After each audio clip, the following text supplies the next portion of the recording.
name is Ashley Scher, and I'm the founder and CEO of ShareLove.Fund.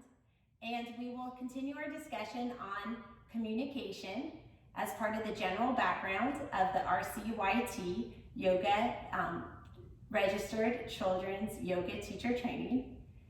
So communication in the context of preschoolers.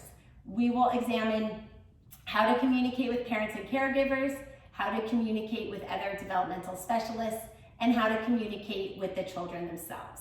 So with parents and caregivers, it is important to inform them of what you're doing. And one way to do this is you may want to write a letter and send it home with the child or by email. And we have a sample letter in our course materials. And basically the letter says,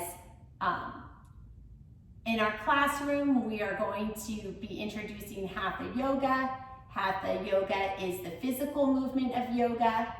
And then in that letter, you can describe the benefits of yoga that we discussed, the 8 benefits, that it increases flexibility, that it increases strength and resilience, that it improves balance, requires concentration, improves breathing, raises body awareness and self-image, reduces stress, and that it's practical in terms of being non-competitive, so that is a way to engage in physical exercise and build self-esteem. It's also germ safe, and because it's not a contact sport, and it's also accessible to all children regardless of level or physical limitation, because it's very adaptable.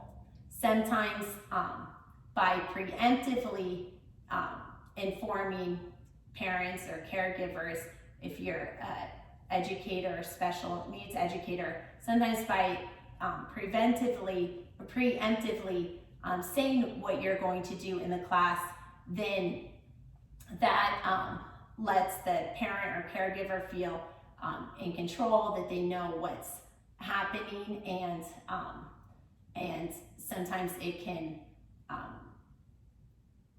not give rise to sort of interactions.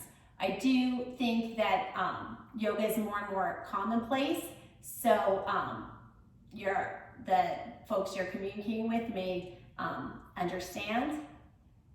In terms of communicating with other developmental specialists, for special ed children, this can be, in preschool, this can be a really great way to work with each other for the betterment of the child and sort of reinforce things that another specialist is working on. For example, if one specialist is working on trying to improve the child's fine motor skills, then in yoga class you can do itsy bitsy spider or other things like that, and the yoga work can complement what the other developmental specialist is doing. All these things can work together for an integrative action plan for the child. In terms of communicating with the children in the preschool, I think I said elementary school, but I meant preschool. In terms of communicating with the children in the preschool level, I find that a calm voice helps. Not saying so many words or not explaining so much, and a lot of cueing, and also with routines and repetition, the child knows what to expect. So if every time the child is meeting with you, if you're a teacher or special ed teacher, or you're teaching yoga in school, if every time it's sort of the same routine, sit on the mat, then maybe a little movement, then after wiping down the mat, through the repetition, that's a way to communicate with children at this age. They don't necessarily understand time, but they do understand sequence, and there's so much of their world that they don't control or don't understand. And so by having a sequence that repeats, that children tend to be calmer and feel more open to learning in their environment, because they don't have to think about, when does this end?